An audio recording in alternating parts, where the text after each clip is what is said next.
On this week's episode, Indiana Jones dials his destiny. The Guardians of the Galaxy hint their end. And what in the bleep is a cocaine bear? All this and more as we reach our next stop, the PCC Multiverse. And we're back with another episode of the PCC Multiverse. This is Gerald Glassford with Pop Culture Cosmos, Game Source, Inside Sports Fantasy Football, and the Lakers Fast Break. We truly appreciate everyone out there listening to all of our shows. And if you can, please give us that 5-star review wherever you get your podcasts. Plus, if you could like, share, subscribe, follow, or do whatever it is that you can to support us right here at the Pop Culture Cosmos, Game Source, Inside Sports Fantasy Football, the Lakers Fast Break, Vampires and Vitae, Wild Beyond the Witchlight with the Wizards and Wine, the great things that those two do each and every time out on YouTube. So go ahead and check them out today. Subscribe to them, and everywhere the Pop Culture Cosmos is, including the fact that we are the #1 tabletop RPG streamer that's out there. We have a ton of hours in the archives waiting for you at Pop Culture Cosmos in the video section. Plus, we cover the latest news and trends in pop culture each and every day. Boy, was it a busy day today, that's for sure. Soon as December 1 hit, bing, pop culture exploded all over the place. And if you could do all that, plus popculturecosmos.com, and support everything that we do, it is sincerely appreciated. But it wouldn't be a PCC Multiverse without my good friend. I know it looked like someone right there that was scanning for like diamonds or something right there on camera. I wasn't sure what she's actually doing, but you know she's always up to mischief and evil deeds out there in the tabletop RPG realm. It is a great person indeed. You got to go ahead and check out what she's doing today at Vampires and Vitae, where she terrorizes her husband each and every weekend, plus also as well the things that she does to those ladies each and every week at Wizards and Wine with Wild Beyond the Witchlight. It is my good friend. It is Melinda Barkhouse-Ross. And Melinda, I thought you we're looking at like diamonds or something. You were like shining it in the light. Close. It's some D&D dice. I just realized that a set that I had is actually has like some clear elements to it that I had never noticed before. It was just the way the light hit them while you were doing the opening there. And I was like, oh, neat. I learned a thing about a set of dice I have. Okay, well, let me ask you this. Are the Yeah. rumors true when you play Vampires of Vitae? There's like hidden dice that you have somewhere in your pocket with like all ones and all 20s. You would think so, the way the game went last week. Okay. Some of those disciplines that you use in Vampire the Masquerade, high risk, high reward. And, I risked it, and I had to pay for it, unfortunately, during the game. So, Ouch. Yeah. Ouch indeed. But please go ahead and check it out today, Vampires of Vitae on YouTube or wherever you get your podcasts. Plus, we've got a lot of other great things coming up in the works in the not too distant future, right here at the Pop Culture Cosmos when it comes to tabletop RPGs. So Melinda and I are excited to go ahead and show that to you, but it's not ready quite yet. But we got it coming. It's coming, and you'll be glad you get a chance to go ahead and check it out once we present it to you. But we've got a lot of stuff to present to you on today's podcast. Coming up after the half-hour break, we're going to go ahead and have a great conversation that I had with a awesome musician. He does just such a great job with his music. You got to go ahead and check out what he's doing today. It is Jamie Jamal. I had a great conversation with him, not only on what he's doing now, but a great Christmas song he just debuted this weekend. So go ahead and listen to my conversation with Jamie Jamal. That's coming up here on the back end of the show. Plus also as well, Melinda and I are going to be talking a lot of great things, including some things going on with Transformers, Rise of the Beast. That got debuted as a trailer today. Also as well, the Midnight Suns video game. That is dropping this weekend. We'll tell you if you want to go ahead and check it out, what type of game it is, and if it's something you might be interested in. Also as well, Violent Night. Is it too violent for you? We'll talk about David Harbour going all Santa up on everybody in Violent Night. That's coming up here in a bit. Cocaine Bear. What in the world is a cocaine bear? We'll talk about that trailer that dropped out of nowhere this week about that upcoming 2023 film. That's coming up that's coming up later in the show. But also as well, we pay our respects to one of the greats from Fleetwood Mac, Christine McVie.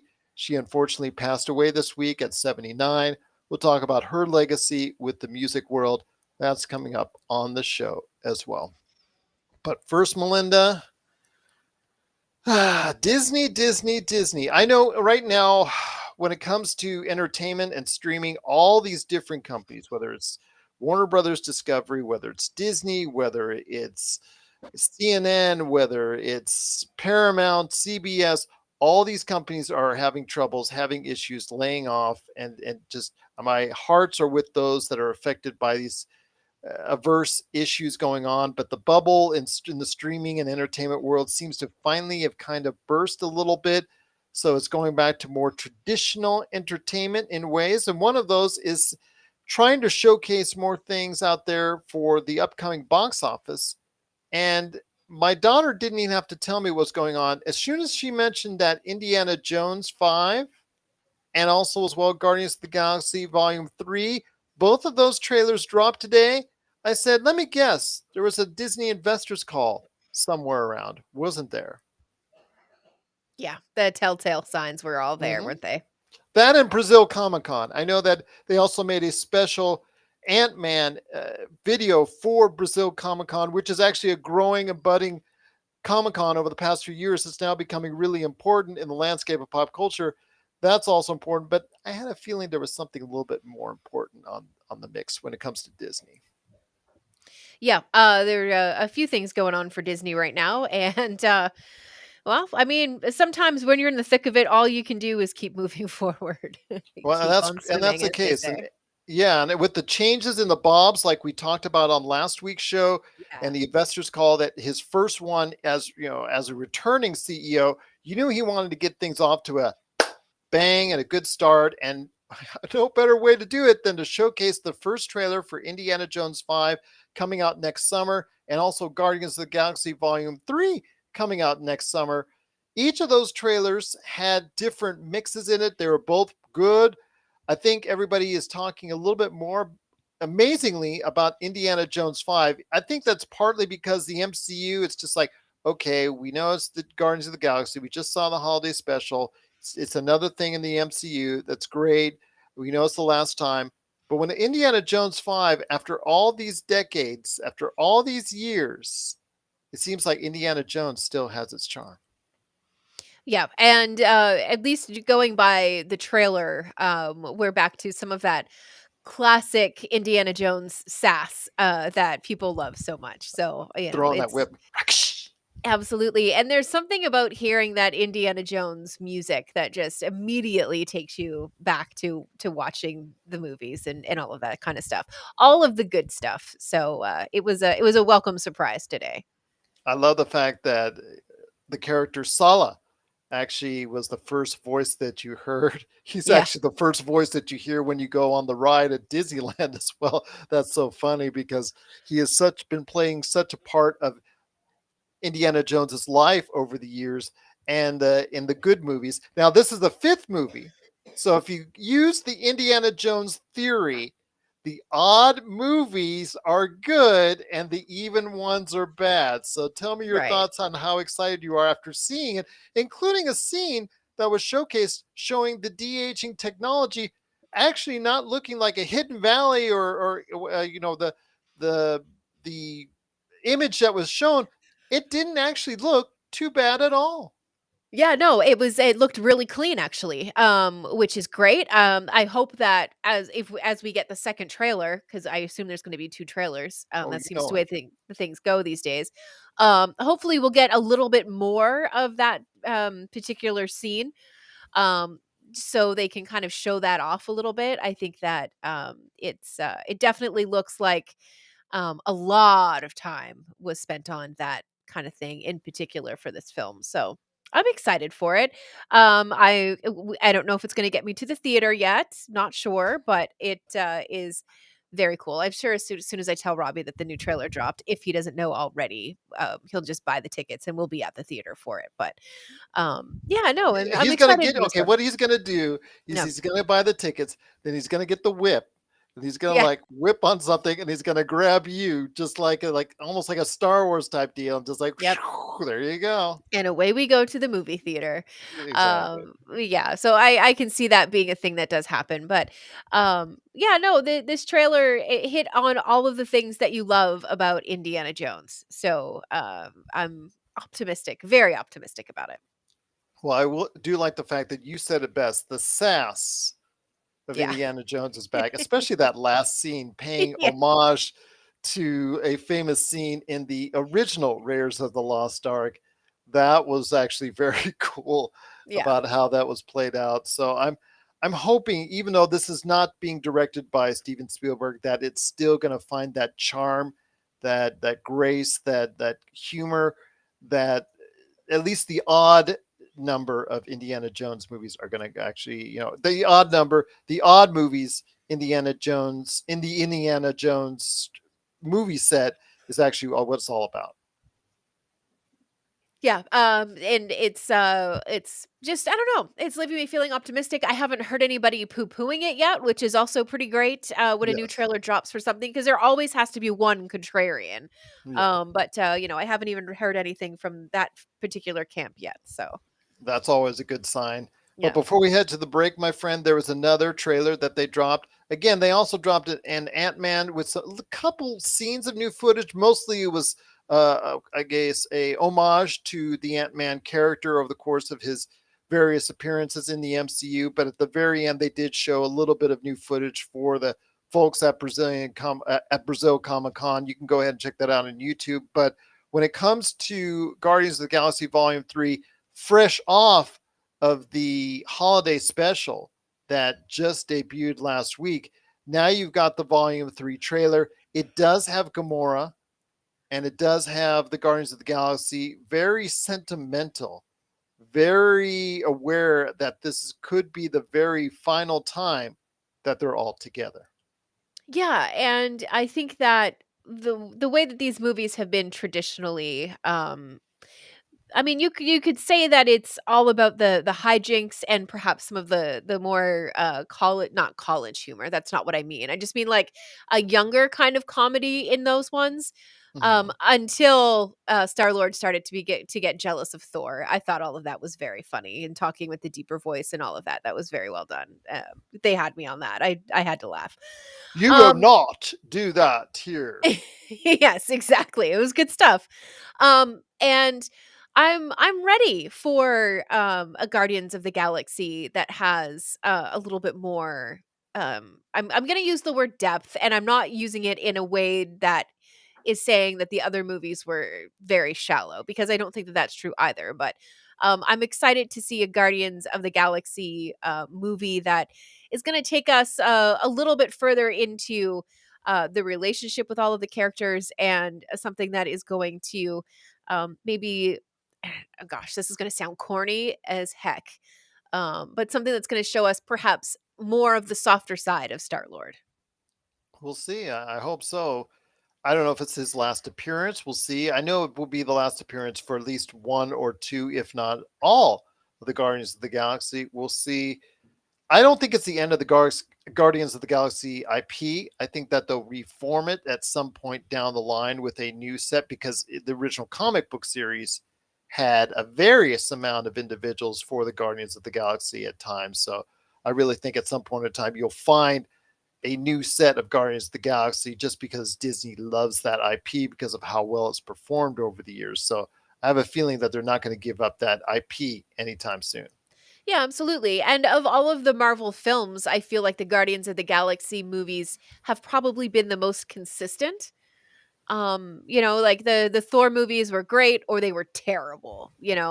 I feel like all of the Guardians of the Galaxy movies have been well received, by fans. So, in this Almost all time, the fans. yeah, I mean, in this time where, there's so much Marvel content out there, and you can compare everything to everything else, having the Guardians of the Galaxy movies be consistently, enjoyed without a whole lot of naysayers, is a very good thing. So of course it's not the last we're going to see of, the IP. Could be the last that we see of this particular ensemble, But I don't think it's going to be the last of it.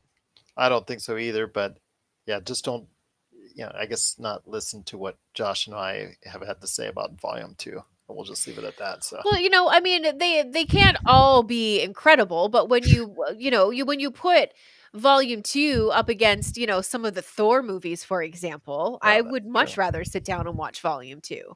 That's a good point. At least Yeah. at least you got cute Groot throughout the Yeah. film. I am Yeah. Groot. I am Groot. So Right. we'll leave. But at least now he's actually taller, meaner. I don't know if it's adult Groot or teenage Groot. I don't know at what level, what age Groot is. I think it's almost back to normal Groot. I think by that point in time. So we'll wait and see. But there's going to be a story going on for Rocket Raccoon.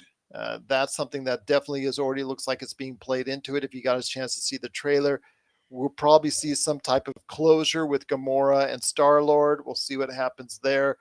Will it be the end for Drax? Because Drax has said, at his age, he said he doesn't know how many more times he can get on the makeup and all the stuff that he has to do for Drax, the character. So he's talked about that. We'll see for Mantis and everybody else. I have a feeling that at least one or two of the Guardians of the Galaxy will live on or continue on in some form or fashion. They may even all be brought back. The ones that aren't killed for Secret Wars. Who knows? I know that it's going to be something that is going to be a spectacle when Secret Wars finally comes out, and they'll need all the resources they can get. But Guardians of the Galaxy Volume 3, like you said, looks like it's going to be the end of that ensemble as we know it come May 5th, I believe, 2023.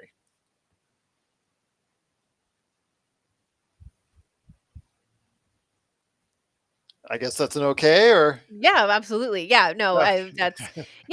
That's if this is the last time we see them all together, then it's I think it would be time to perhaps catch one of these movies in the theater. Absolutely. But what are your thoughts out there on Guardians of the Galaxy Volume 3? We'd love to hear your thoughts. Also, as well, Indiana Jones 5, as Melinda put it. Dun, dun, dun, dun, dun, dun, dun. The music starts again for Indiana Jones 5. Are you excited to see these two Disney movies coming back onto the screen come next summer? Are you excited as we are? Please let us know. popculturecosmos@yahoo.com. Well, my friend, before we hit the half hour break, a little bit more to talk about. I know that Transformers and the folks behind the Transformers movie thought December 1st is going to be a great day to release the trailer. Just an awesome time to release the trailer.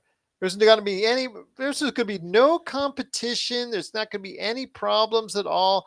Going to be getting a whole YouTube audience to ourselves. Huh, wouldn't you know? Disney drops a bombshell, more than one bombshell as far as the new trailer is concerned. But yes, the debut of Transformer Transformers Rise of the Beasts that came out earlier today as well.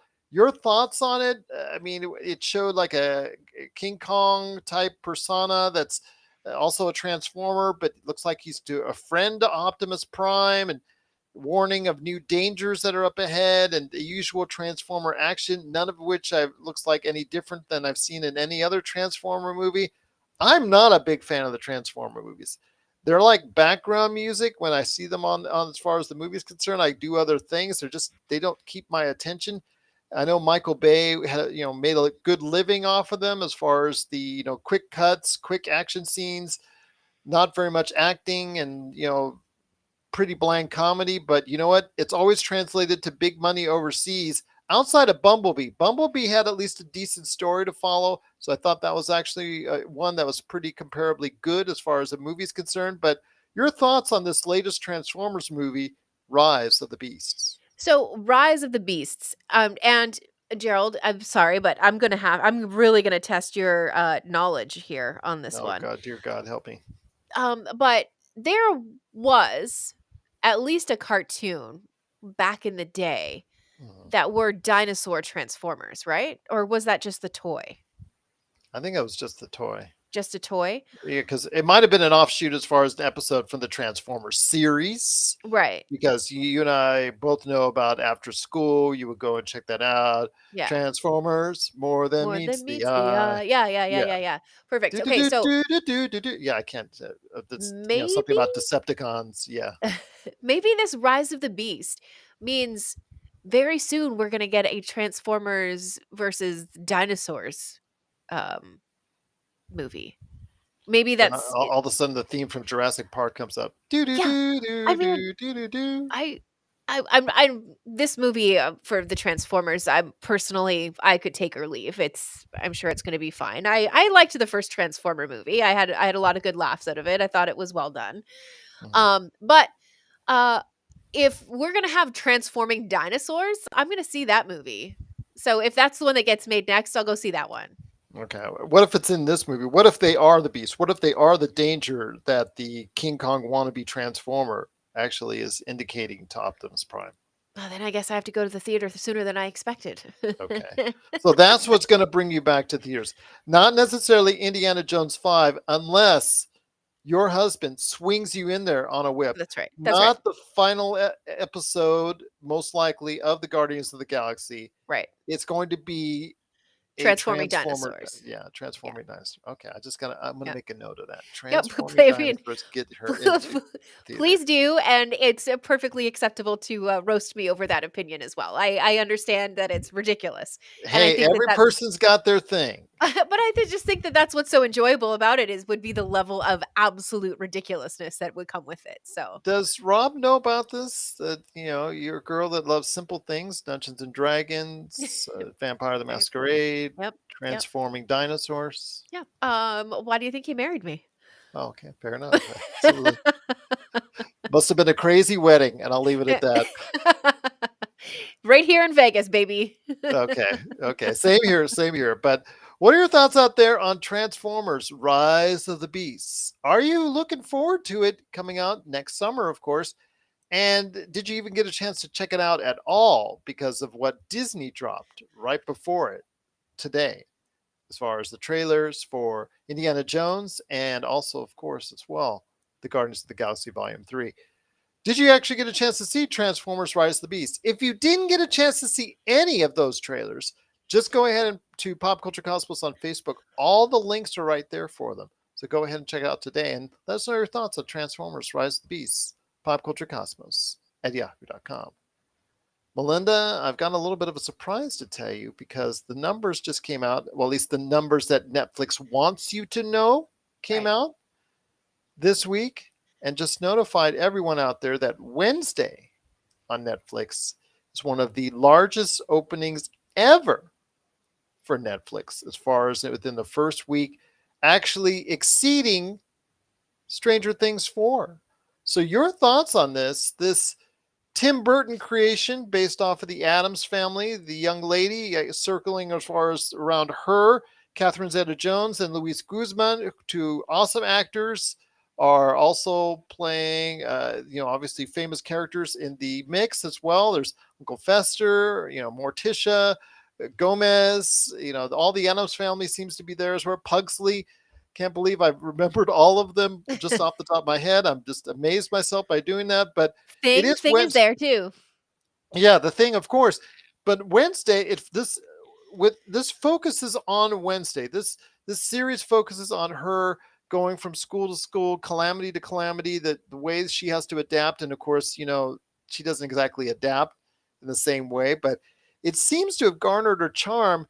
Could this reignite a passion or fascination with the Addams family with the general public? I don't know that the fascination with the Addams family has ever truly gone away, and I think that this Well, it show hasn't succeeded after they made that original Addams Family movie. sure, but I think that, oh gosh, the joy in all things weird, I think, has always kept the Addams family appreciated, even if a movie hasn't done well. I think that Now, are you on Team Addams Family or Team Munsters? I'm team Addams family for Okay, sure. want to make I love that. So and maybe I have this story a little bit backwards, but and I'm not sure where I got this from. It may be a conclusion. I don't know. No, it's not a conclusion. It's too smart. But what I love about it is what the intention was when they created the Addams family was to take your average American family and flip it on its head, yes. right? So you have a husband and wife who are so into each other. It's wild. You have an unconventional older sister instead of an older brother, because the brother was always the older for some reason in all of those shows. And they just kind of took all of those tropes and turned them on the head, and it really did make something special that a lot of people connected with. And that's the part of the Addams Family that I really enjoy. That it's so offbeat, but so many people, identify with so many different parts of the Addams Family. I think it's wonderful. Also, don't forget Cousin It. Yes. Yeah. Absolutely. But it's Mhm. actually been so successful, which is, it is surprising because, again, we didn't know how well this would translate because Tim Burton, as a creator of all things weird, if you just check his bio, if you just check his filmography, he has been very fascinated by telling stories that are basically, for the most part, been very weird. Yeah, absolutely. And I've Tim Burton making this film just or this show, I suppose. It just makes sense. And uh, I'm gonna say I'm surprised it took this long, but I also feel that right now is the correct time for us to get a little taste, a little shot in the arm of the Adams Family. I don't know why. Something about them in all of their um weirdness, something about them seems wholesome, and something about them seems um I don't know, the word easy is coming to mind for some reason. I don't know. You have your brother and sister who fight all the time while Pugsley and Wednesday would try to, murder each other. That's not really wholesome, but there's just something about seeing a tight-knit family remain a tight-knit family despite going through the trials and tribulations that you see in Wednesday. Yeah, absolutely. But I'm really happy for the success, but I'm still surprised at the amount of people that actually wanted to watch it. Is it just because it was, sparkling new content out there, or I wonder what if it is a fascination that we have as far as the weird is concerned. I mean, Tiger King struck for Netflix in the past, so maybe that is the fact that the weirder it gets, the better it's seen. The better it gets, the more it's seen by people Yeah, on Netflix. So there you go. absolutely. I mean, and that could be it. But I think people were perhaps tuning in at first to see what was they were going to try to do to Wednesday. And I think that the way that they presented her, I think the way that her friendships and romantic interests and all of that stuff develop in the show was all very well done and very well handled. And Wednesday was always true to Wednesday, which is so hard to find these days because it's always like the nerdy girl becoming the cool girl or something like that. Yeah. And this show certainly flies in the face of that, and I think that it's got some great messages in it like that, like being true to yourself and sticking to your guns, and knowing that people around you are incorrect and they're going to figure it out eventually, but sometimes you got to maybe push them along a little bit. But no, I thought it was a very well done show, very good. There you go. But what are your thoughts out there on Wednesday on Netflix? The hit series that has exceeded expectations by everyone at Netflix and everyone out there that's gauging what Netflix shows off. This has been something I think that's going to be a staple for the future for Netflix. Share your thoughts, popculturecosmos at yahoo.com. Before we hit the break, coming up this weekend as far as a release is Midnight Suns.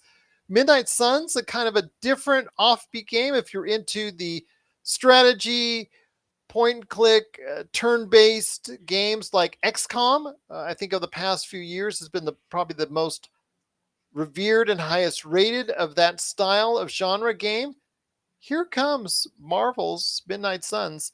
It was a surprise originally when it was announced because, for instance, Midnight Suns, not as well known, but now that, now that Marvel's going into that as far as the Marvel Cinematic Universe, the more the macabre and more the darker side of the MCU, that's more appropriate now. But also the fact that it is a strategy game, a real time, as far as point and click type of game that really is something different and offbeat after the Avengers video game, which didn't fare so well. a hugely a big budgeted game that never performed the way it needed to. What are your thoughts on Midnight Suns, the video game coming out this weekend before we head to the break? This is the pocket of video game that I really like. Cool. Yeah, it's definitely where I could see myself spending some of that precious time that I don't have a whole lot of. Mhm. And it's And the PlayStation, of course. Of course. But no, this one it ticks a lot of the boxes that I enjoy when I'm gaming. So this could be the game that tides me over until we get to the next Diablo. Oh, there you go. That's Yeah. absolutely great to hear. The fact that it is something, again, that it's a different version of a game that I was just really not expecting from Marvel in the first place when it was announced. But hey, if it works after the disaster known as the Avengers, by all means. I don't know. I know the expectations for as far as the sales cannot be as high as what the Avengers were, but if it does sell well or sell consistently, there you go. There could be something that could lead into a series of the Midnight Suns going forward. Yeah, and I if I enjoy the first one, then I it's definitely a series of games I could see myself investing in. Well, there you go. But what are your thoughts out there on Midnight Suns, the video game, as it heads to gamers this weekend? Please share us your thoughts on one of the final video game releases of 2022. Are you excited for it? Is this your type of genre as far as the strategy, point and click, real time, just turn based? Actually, basically, it's a turn based video game, different for what Marvel has represented in any of their previous games. So, are you excited for Midnight Suns? Please let us know your thoughts. PopCultureCosmos at yahoo.com. Coming up after the break, got a great interview lined up for you with a great entertainer, Jamie Jamal. He's stopping by after the break to talk about his career, what's going on, and a new Christmas song he has coming out this weekend. He'll share his thoughts coming up right after the break. This is the PCC. This is the PCC Multiverse. And we're back with the PCC Multiverse. It's Melinda Barkhouse Ross and me, Gerald Glassford. Thanks so much for watching and listening. And please check out all of Melinda's great work with Vampires of Vitae, also as well Wild Beyond the Witchlight, part of the Wizards and Wine Emporium. Please go ahead, check out all of the great stuff that she and her husband and all the crazy crews that she and he command each and every time out. Go ahead and check out today on YouTube or wherever you get your podcasts. But before we head on out, my friend, a little bit more to talk about coming out also this weekend, which could surprise at the box office, is David Harbour, who we saw last as Red Guardian in the Black Widow movie. And of course, also with Stranger Things. He's got a little part there as well. Okay, actually, he's got a big part. Seemed like in both of his big projects, he ended up in Russia for some reason or another. But, need I digress. He's coming out with a movie this weekend, Violent Night. And if you've seen the trailer or the posters, he's dressed as Santa. He is playing a Santa that's not exactly the nicest Santa in the world, as he goes ahead and beats up on a whole bunch of people, really worth probably beating up because it deals with, a lot of bad guys. It's a top mercenaries and dealing with hostages and having to have him save hostages. And John Leguizamo is the leader of all this, but he's going after him. It's almost like one of those typical revenge action thrillers you've seen more on more than one occasion, with the kind of new twist that it's actually a Santa that's very violent. I know there's been a Santa before that's been a slasher, and there's been Santas that not exactly Bad Santa with Billy Bob Thornton is another case. This is another Santa that is not playing the typical ho ho ho holiday cheerful Santa that we all know and love. It's giving me Futurama vibes, really. Really? Because I'm sorry, I'm completely blanking on the name of the robot Santa. It might even just be Robot Santa. But his programming went a little wacky, and instead of just giving a lump of coal to naughty boys and girls, they would meet their end. So, Okay. as they do in Futurama, I guess.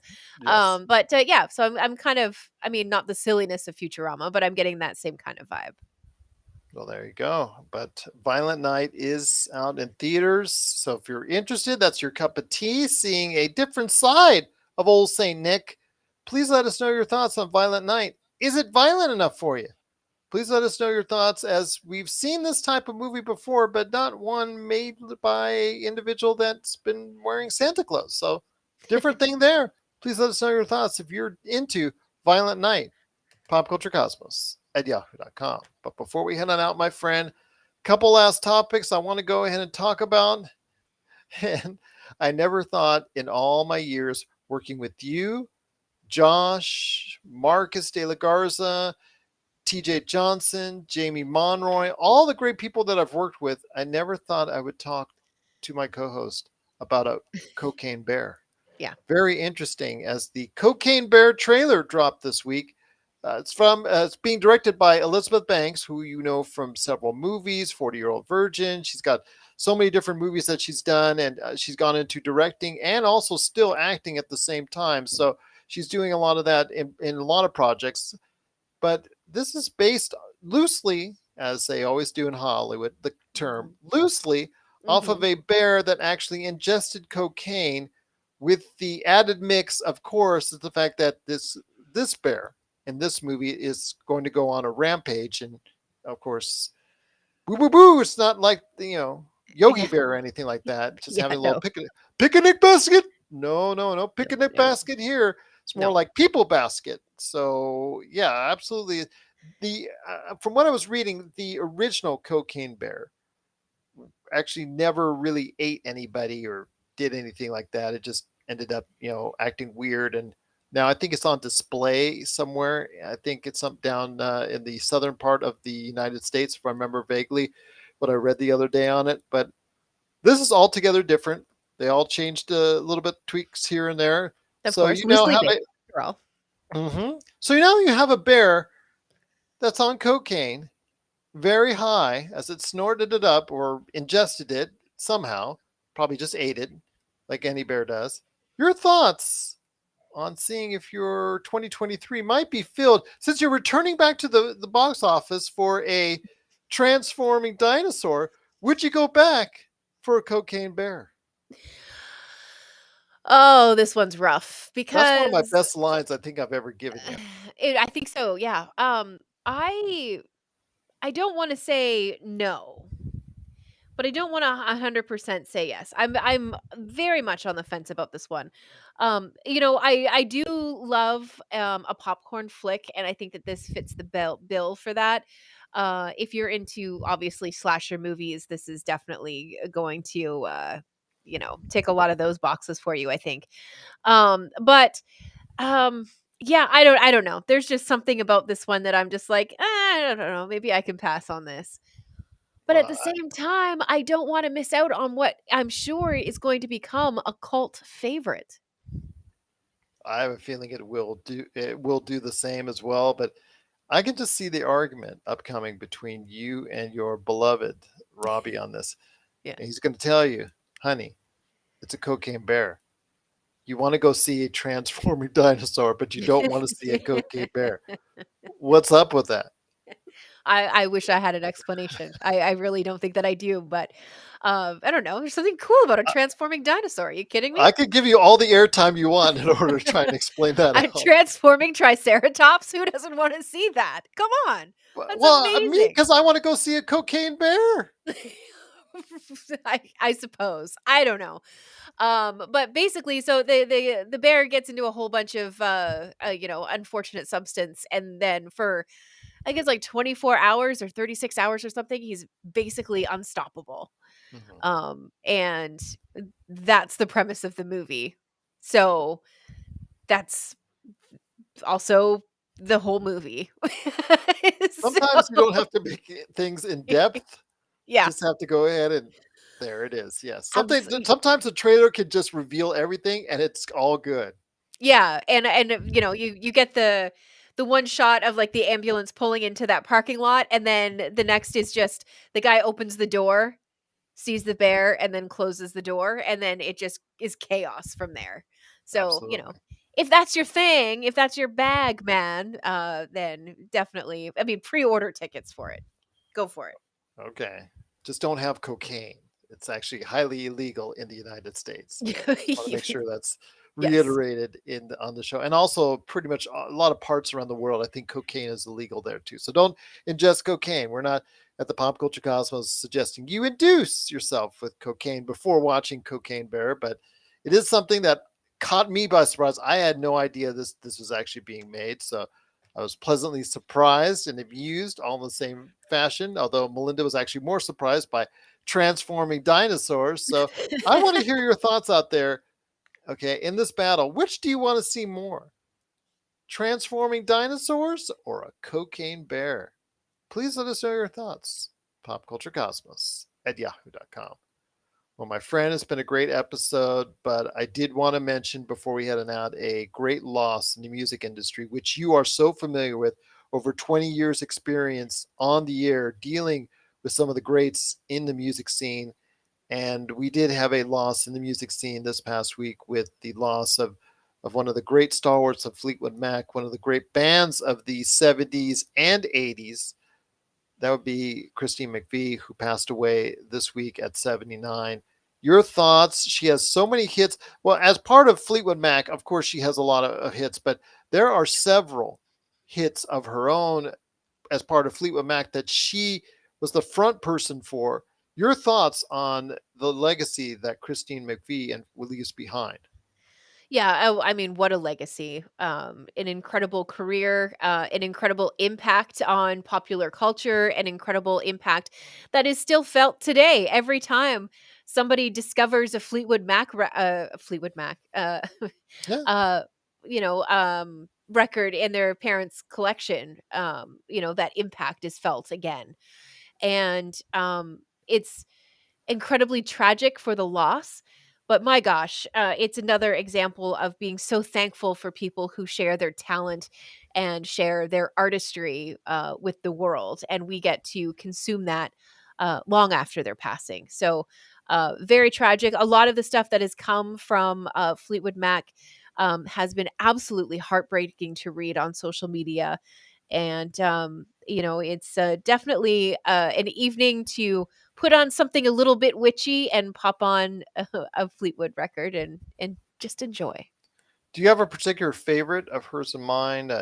Hold On, or some of the other great songs that she made. Is there anything that particularly jumps out at you, in remembrance of what a great career that she had? Oh my goodness. There's so many, Gerald. I don't know that I can really you know narrow that one down. It's like asking me what my favorite Prince song is. I can give you my top 50, and that's about as close as I Okay. can get to picking my favorite. But yeah, I think if you're looking at your record or CD or MP3 collection, or if you've gotten your Spotify rap list and it doesn't have some Fleetwood Mac on it, you need to rectify that.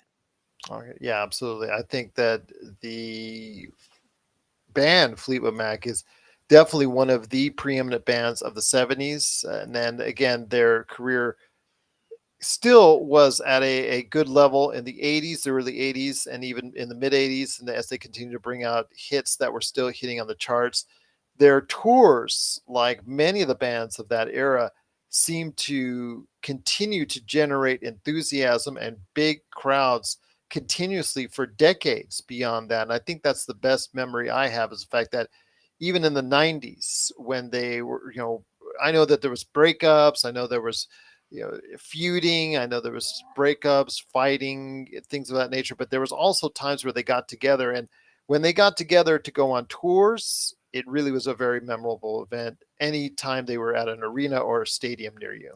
Yeah, absolutely. And it's a voice and a point of view and a lyricist that we're not going to know how much we miss until we realize we're missing them, unfortunately. So, it's again, like I said, it's a good night or a good week or even a good month if you need a break from Christmas music to pop on one of those albums and and just enjoy. Absolutely. Enjoy the Mac indeed. But what are your thoughts out there on the passing of one of the greats of music, modern music, of a time where the Fleetwood Mac group was just on top of the world? Please let us know your thoughts on the passing of Christine McVie, popculturecosmos@yahoo.com. Well, my friend, it's been a great episode. Want to thank so much Jamie Jamal for stopping on by with his great thoughts on his career and his new song, which we're wishing him the best of luck at. That's available now on YouTube or wherever you get your music. Any last thoughts before we head on out? Um, can I vote 3 times for transforming dinosaurs? You just have. You just have. Okay. All Okay. right. So Fair that's enough. 3 so Okay. far. All right. Well, there you go. But I need you to get prepared because next week it is part 2. Part 1 is on Monday. Part 2 is with you, and that is the Pop Culture Cosmos Holiday Gift Guide. So you, right there, young lady, have got a lot of planning to do as far as Pop Culture Cosmos Holiday Gift Guide. And it's got to be in parentheses. Not all of these Robbie needs to buy. But, well, I mean, I've already done some of Robbie's Christmas shopping for myself this year, so Okay. yeah, he's done a really good job. I bet he has. I bet he has. So for Melinda Barkhouse Ross, this is Gerald Glassford. It's another beautiful day in paradise right here in the PCC Multiverse. We thank you for listening. And here's hoping you have yourself